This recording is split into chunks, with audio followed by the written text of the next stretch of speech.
بسم اللہ الرحمن الرحیم۔ السلام علیکم۔ آج 16 اپریل بروز منگل ہم بات کریں گے دو اہم ایشوز کے حوالے سے۔ لاہور ہائی کورٹ سے پاکستان تحریک انصاف کے امیدواروں کو انتخابی نتائج میں آج باقاعدہ طور پر ہیٹرک ہوئی ہے۔ مسلم لیگ نون کی وکٹیں گرنے کی، تیسرے دو ایم این اے اور ایک ایم پی اے کے نون لیگ کے امیدواروں کے نوٹیفیکیشن کو معطل کر کے اور کالعدم کر کے پی ٹی آئی امیدواروں کو بحال کیا ہے۔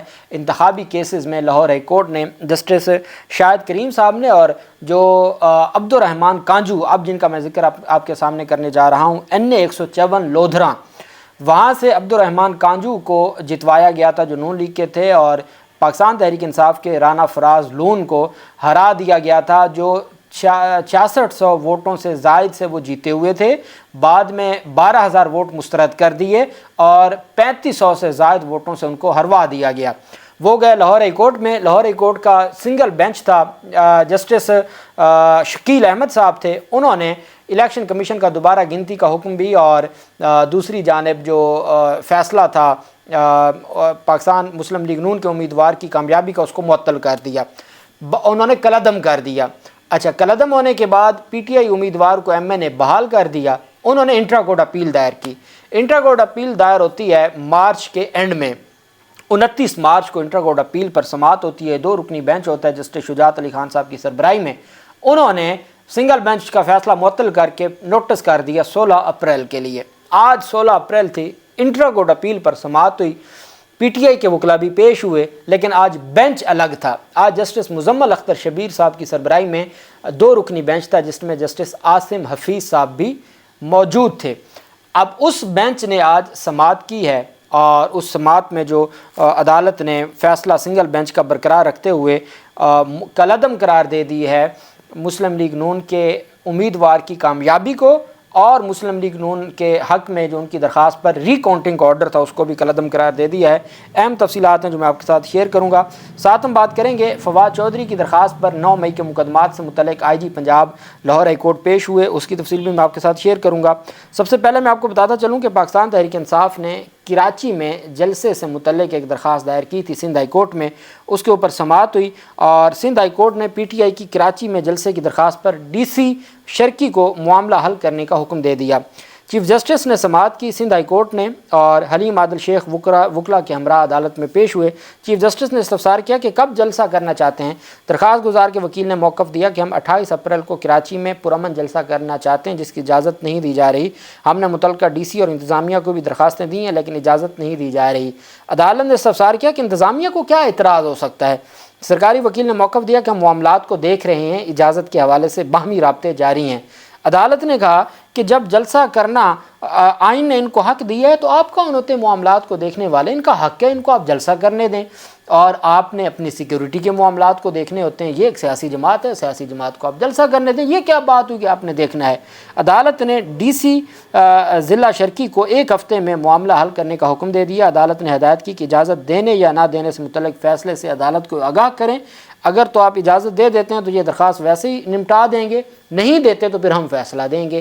عدالت نے 1 ہفتے کے لیے، چونکہ 28 اپریل کو ہے تو ابھی ٹائم تھا، تو عدالت نے کہا کہ 1 ہفتے میں آپ عدالت کو آگاہ کریں، اس کے بعد پھر عدالت فیصلہ کرے گی۔ اور ساتھ پاکستان تحریک انصاف کے جو صدر ہیں سندھ کے حلیم عادل شیخ، انہوں نے کہا ہے کہ انہوں نے اپنے لوگوں کو اور کراچی کے لوگوں کو مبارکباد پیش کی کہ ہمیں سندھ ہائی کورٹ نے ریلیف دے دیا ہے، اب ہر صورت یہ نہیں اجازت دیں گے تو ہمیں Lahore high court Sindh high court خود اجازت دے دے گی، اور جلسہ ہوگا 28 اپریل کو کراچی میں، بڑا جلسہ ہوگا پاکستان تحریک انصاف کا۔ دوسری جانب بدقسمتی آپ دیکھیں کہ 8 فروری کو انتخابات ہوتے ہیں، آج 16 اپریل ہے اور آج تک حکومت نہ بن سکی بلوچستان کی۔ ایک صوبہ بغیر حکومت کے کام چلا رہا ہے پچھلے 2.5 ماہ سے، اور کوئی اس ملک میں پوچھنے والا نہیں ہے، کوئی اس ملک میں اور مسئلہ کیا ہے؟ مسئلہ ہے مسلم لیگ نون کا اور پاکستان پیپلز پارٹی کا عہدوں کی جو بندر بانٹ ہے اس پہ اختلافات ہیں۔ اس بندر بانٹ کو لے کے انہوں نے پورے کے پورے نظام کو یرغمال بنایا ہوا ہے اور کوئی پرسان حال نہیں ہے پورے صوبے کا۔ آپ نے دیکھا ابھی نوشکی میں جو 11 معصوم لوگوں کو قتل کر دیا گیا، ان کے شناختی کارڈ دے کے قتل کر دیا گیا، اور آئے روز دہشت گردی کے واقعات ہو رہے ہیں، لیکن حکومت ہی نہیں ہے۔ مصطفیٰ امپیکس کیس کہتا ہے کہ وزیر اعظم سے وفاقی حکومت سے مراد وزیر اعظم اکیلا نہیں ہے، وزیر اعظم اور اس کی کابینہ ہے۔ مصطفیٰ امپیکس کیس کے مطابق جو صوبائی حکومت سے مراد بھی وزیر اعلیٰ اور اس کی کابینہ ہے۔ جس صوبے میں کابینہ نہیں ہے اس کا مطلب ہے وہاں حکومت ہی نہیں ہے۔ صرف ایک وزیر اعلیٰ کیا کرے گا؟ وزیر اعلیٰ حکومت نہیں ہے۔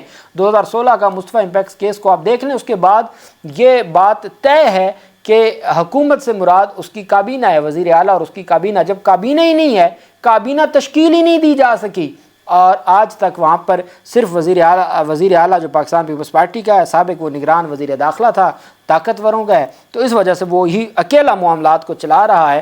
الیکشن کمیشن نے نون لیگ کے اسپیکر بلوچستان اسمبلی کو ہٹا دیا تھا اور ان کے نوٹیفیکیشن کو معطل کرتے ہوئے ری پولنگ کا حکم دیا تھا۔ اب الیکشن کمیشن نے اسپیکر بلوچستان اسمبلی عبدالخالق خان کی عام انتخابات میں کامیابی کا نوٹیفیکیشن معطل کرتے ہوئے 21 اپریل کو دوبارہ پولنگ کا اعلان کر دیا ہے۔ پہلے صرف معطل کیا تھا، آج ری پولنگ کے شیڈول کا اعلان کیا ہے اسپیکر بلوچستان اسمبلی کے حلقہ میں۔ صوبائی اسمبلی کے حلقہ پی بی 51 چمن سے عبدالخالق خان کی کامیابی کا نوٹیفیکیشن معطل کیا گیا ہے۔ الیکشن کمیشن آف پاکستان کے مطابق پی بی 51 چمن کے 12 پولنگ سٹیشنز پر پولنگ 21 اپریل کو ہوگی اور ری پولنگ کے بعد پی بی 51 کا نوٹیفیکیشن جاری ہوگا۔ صوبائی اسمبلی کے حلقہ پی بی 51 سے عبدالخالق خان 20,390 ووٹ لے کر کامیاب ہوئے تھے۔ ان کے مقابل اے این پی کے اصغر اچکزئی 19,623 ووٹ لے کر ہار گئے تھے، جس کے بعد پی بی 51 سے ہارنے والے امیدواروں نے دھاندلی کا الزام عائد کرتے ہوئے الیکشن کمیشن سے رجوع کیا تھا اور الیکشن کمیشن نے 6 مارچ کو 12 پولنگ سٹیشنز پر ری پول کا حکم دیا تھا۔ الیکشن کمیشن کے مطابق پی بی 51 کے 12 پولنگ سٹیشنز پر 21 اپریل کو صبح 8 بجے سے شام 5 بجے تک پولنگ ہوگی۔ یہ احکامات جاری ہوئے ہیں اور یہ تفصیل سامنے آئی ہے۔ اب دیکھنا یہ ہے کہ یہ سارے معاملات کیسے کس طرف جاتے ہیں اور کیا یہاں پر انتخابات اب دوبارہ صاف شفاف ہوں گے یا نہیں ہوں گے، اور یہ جو ساری چیزیں ہیں یہ کس طرف جاتی ہیں۔ بہت اہم یہ پیشرفت سامنے آئی ہے جو انتخابی شیڈول کی۔ اس کے ساتھ ہم بات کر لیتے ہیں پاکستان تحریک انصاف کے سابق رہنما، جو اب بھی امید ہے کہ وہ جوائن کر لیں گے پی ٹی آئی کو، اور ان سے کل جب سوال پوچھا گیا لاہور ہائی کورٹ میں کہ آپ کا مستقبل کیا ہے، تو انہوں نے کہا کہ میرا مستقبل یہ ہے کہ میں ہر صورت عمران خان کے ساتھ کھڑا ہوں۔ مجھے عمران خان دوبارہ کہیں گے تو میں سیاست جوائن کر لوں گا، وہ نہیں کہیں گے میری سیاست کا دار و مدار عمران خان پر ہے۔ یہ فواد چودھری کا کہنا تھا۔ اب فواد چودھری کی درخواست پر سماعت ہوئی۔ میں نے آپ کو کل بتایا تھا کہ 10 منٹ کا الٹیمیٹم دیا عدالت نے، کہا ہمیں آئی جی کو کہنا ہمیں ٹک ٹاک والی پریزنٹیشن نہیں چاہیے، ہمیں ایکچوئل صورتحال بتائیں۔ پھر آئی جی 10 منٹ میں پیش ہوا اور عدالت نے آئی جی نے کہا جی میں نے کچا کے علاقے آپریشن ہو رہا ہے وہاں جانا ہے۔ عدالت نے کہا آپ پہلے بھی بہت وہاں جاتے ہیں، پہلے یہاں رپورٹ جمع کروائیں۔ وہ رپورٹ عدالت میں آج جمع ہو گئی۔ آئی جی خود پیش ہوئے اور جو فواد چودھری ہیں ان کے وکیل احسن بھون صاحب پیش ہوئے۔ لاہور ہائی کورٹ کے 2 رکنی بینچ نے سماعت کی۔ فواد چودھری کے خلاف مقدمات کی تفصیلات کے لیے دائر درخواست پر سماعت کی، جس سلسلے میں پنجاب حکومت کے وکیل، آئی جی پنجاب اور دیگر افسران عدالت میں پیش ہوئے۔ دوران سماعت عدالت کے استفسار پر وکیل پنجاب حکومت نے بتایا کہ فواد چودھری کے خلاف 40 مقدمات درج تھے، 4 مقدمات خارج کر دیے ہیں، اب 36 مقدمات رہ گئے ہیں۔ آئی جی پنجاب نے بھی عدالت کو آگاہ کیا کہ فواد چودھری کے خلاف 36 مقدمات درج تھے، 4 میں ڈسچارج کیا جا چکا ہے، جس پر عدالت نے پوچھا کہ اس کے علاوہ کسی مقدمے میں نامزد نہیں ہے۔ عدالت کے استفسار پر آئی جی پنجاب نے بتایا کہ ان مقدمات کے علاوہ فواد چودھری کسی مقدمے میں نامزد نہیں ہیں۔ آئی جی پنجاب عثمان انور نے کہا کہ فواد چودھری نے ان مقدمات میں عبوری ضمانتیں دائر نہیں کیں، جس پر عدالت نے پوچھا کہ کیا آپ انہیں عبوری ضمانت دائر کرنے کا موقع دیں گے؟ اس پر آئی جی پنجاب نے کہا جی ہم انہیں موقع دیں گے۔ عدالت نے فواد چودھری کو ضمانت دائر کرنے کے لیے 1 ہفتے کا ٹائم دیا اور عدالت نے فواد چودھری کو ضمانت دائر کرنے کے لیے 1 ہفتے کا ٹائم دیتے ہوئے 1 ہفتے تک کسی بھی مقدمے میں گرفتاری سے روک دیا۔ دوران سماعت جسٹس عالیہ نیلم نے آئی جی پنجاب سے کہا آج تو آپ بہت مسکرا رہے ہیں۔ اس پر آئی جی عثمان نے جواب دیا 12 سال سے میں آپ کی عدالت میں پیش ہو رہا ہوں، آج پہلی بار آپ کی طرف سے تنزیہ جملے نہیں آئے، اس وجہ سے میں مسکرا رہا ہوں۔ خیر، عدالت میں جو دوران سماعت جو لاہور ہائی کورٹ کی جانب سے یہ بھی حکم جاری کیا گیا کہ عدالت نے فواد چودھری اور ان کے وکیل کو ہدایت کی کہ ویڈیو لنک کے ذریعے عدالتوں میں پیش ہوں اور مچلکے داخل کروائیں۔ فواد چودھری نے کہا جی میں پورے پاکستان میں ایک بندہ کیسے 45-50 مقدمات میں پیش ہوں گا۔ سرکاری وکیل نے کہا نہیں جی یہ مہربانی کریں ویڈیو لنک کا آرڈر نہ کریں۔ اس پر عدالت نے کہا نہیں آپ ویڈیو لنک کے ذریعے پیش ہوں اور اپنے مچلکے جمع کروائیں۔ سرکاری وکیل نے ویڈیو لنک کے ذریعے پیشی پر اعتراض کیا اور کہا کہ کل کو قتل اور ڈکیٹی کے ملزم بھی اسی نوعیت کی داد رسی کی استدعا کریں گے۔ عدالت نے باور کرایا کہ جو آئے گا اسے ریلیف دیں گے، اس معاملے کو آپ سیاسی نہ بنائیں۔ اور ایک جو مقدمہ ہے فواد چودھری کے خلاف جو دلچسپ ہے، مقدمہ تھانہ لوور مال اگست 2023 میں، یہ ماضی قریب میں ہی درج ہوا، ڈکیٹی کا مقدمہ ہے۔ مدعی کہتا ہے کہ 30 سالہ نوجوان نے دکان میں گھس کر موبائل اور نقدی چھین لی۔ فواد چودھری کہتے ہیں میں 30 سال کا ہوں کہ میں نے جا کے دکان سے کوئی نقدی اور موبائل چھینا ہے، اور الزام یہ ہے کہ جی 30 سال کے ملزم نے نامعلوم نوجوان نے دکان میں گھس کر موبائل اور نقدی چھین لی۔ پولیس نے عدالت میں فواد چودھری کے خلاف مذکورہ مقدمہ کا ریکارڈ بھی پیش کیا۔ بہرحال اب یہ معاملہ جائے گا اور یہ ساری چیزیں دیکھی جائیں گی۔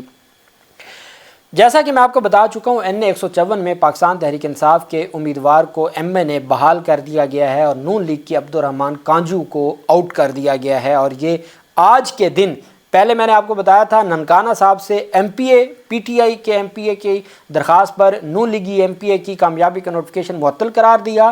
دوسرے نمبر پر گجرانوالہ سے قیوم نہرا، ان کی نوٹیفیکیشن کو کالعدم قرار دے دیا، اور PTI امیدوار کو MNA بلال اعجاز کو بحال کیا۔ اور اب یہ تیسری وکٹ ہے جو نون لیگ کی آج کے دن میں گری ہے، جس میں عبدالرحمان کانجو کی کامیابی کا نوٹیفیکیشن کالعدم قرار دے دیا، چونکہ کالعدم قرار دینے کا ہی سنگل بینچ کا فیصلہ تھا۔ جب ICA خارج ہو گئی، انٹر کورٹ اپیل خارج ہو گئی، تو اس کا مطلب ہے کہ سارا معاملہ ختم۔ عبدالرحمان کانجو ورسز رانا محمد فراز نون ایٹسیکٹرا، یہ ٹائٹل ہے، کیس نمبر ہے 29/2024، IC ہے الیکشن کی، اور بینچ ہے جی مسٹر جسٹس مزمل اختر شبیل اور جسٹس عاصم حفیظ صاحب۔ سنگل بینچ نے یہ کہا تھا، جسٹس شکیل احمد نے بھاولپور بینچ میں بیٹھ کے سنگل بینچ میں یہ فیصلہ دیا تھا کہ جب ٹرائبونل بن جاتے ہیں تو اس کے بعد سارے کا سارا اختیار ٹرائبونل کے پاس آ جاتا ہے۔ ٹرائبونل بننے کے بعد 1.5 ماہ بعد الیکشن کمیشن، وہ شخص جس کا نوٹیفیکیشن جاری ہو چکا، وہ حلف اٹھا چکا، وہ صدر وزیر اعظم کے الیکشن میں انتخابات میں حصہ لے چکا، اس کے 1.5 ماہ کے بعد کیسے آپ ری پولنگ کا حکم ری کاؤنٹنگ کا حکم دیتے ہیں؟ جب ٹرائبونل بن گئے، آپ نے ٹرائبونل کا خود نوٹیفیکیشن جاری کیا، اور ساتھ آپ نے ان کو ٹرائبونل کو نوٹیفیکیشن جاری کرنے کے بعد آپ نے یہ کر دیا، تو یہ سارا معاملہ ایسے تو نہیں چلے گا۔ یہ تو جو چیزیں ہیں یہ آئین اور قانون کے مطابق نہیں ہیں۔ آپ کا اختیار ختم ہو گیا، ٹرائبونل کا آ گیا، آپ کیسے ری کاؤنٹنگ؟ انہوں نے پاکستان تحریک انصاف نے کہا تھا کہ ہمارے 20 کے قریب جو سیٹیں ہیں وہ انہوں نے ری کاؤنٹنگ میں چھین لی ہیں، وہ ساری کی ساری واپس ہو رہی ہیں۔ ابھی یہ فارم 45 والا معاملہ نہیں ہے ٹرائبونل والا، یہ ری کاؤنٹنگ والا ہے، چونکہ ابھی ٹرائبونل نے ریگولر سماعت شروع نہیں کی، ابھی تو اپیلیں دائر ہو رہی ہیں، اور آج بھی ایک بڑی اپیل دائر ہوئی ہے، وہ بھی میں آپ کو بتاؤں گا۔ بہرحال عدالت نے اور ان کا یہ موقف تھا کہ جی الیکشن کمیشن کا جو فیصلہ ہے وہ درست ہے، اور ہماری جو کامیابی ہے وہ بالکل درست ہے۔ تو لاہور ہائی کورٹ نے NA 154 لودھرا سے PTI MNA رانا فراز نون کو MNA بحال کرتے ہوئے عبدالرحمان کانجو کی جیت کا نوٹیفیکیشن کالعدم قرار دے دیا ہے۔ یہ بڑی پیش رفت سامنے آئی ہے۔ انٹرا کورٹ اپیل خارج کر دی ہے، اور ڈویژن بینچ نے بھی PTI امیدوار کے حق میں فیصلہ دے دیا ہے۔ اب یہ جو جسٹس شاہد کریم صاحب وقتاً فوقتاً سنگل بینچ فیصلے دے رہا ہے ری کاؤنٹنگ کے خلاف، اب ڈویژن بینچ کا فیصلہ آنے کے بعد اب ان کو ڈویژن بینچ میں بھی ریلیف نہیں ملنا۔ اب جائیں سپریم کورٹ معزز چیف جسٹس قاضی فیصل صاحب کی عدالت میں۔ اللہ پاک پاکستان کا حامی و ناصر ہو۔ بہت شکریہ۔ اللہ حافظ۔ پاکستان زندہ باد۔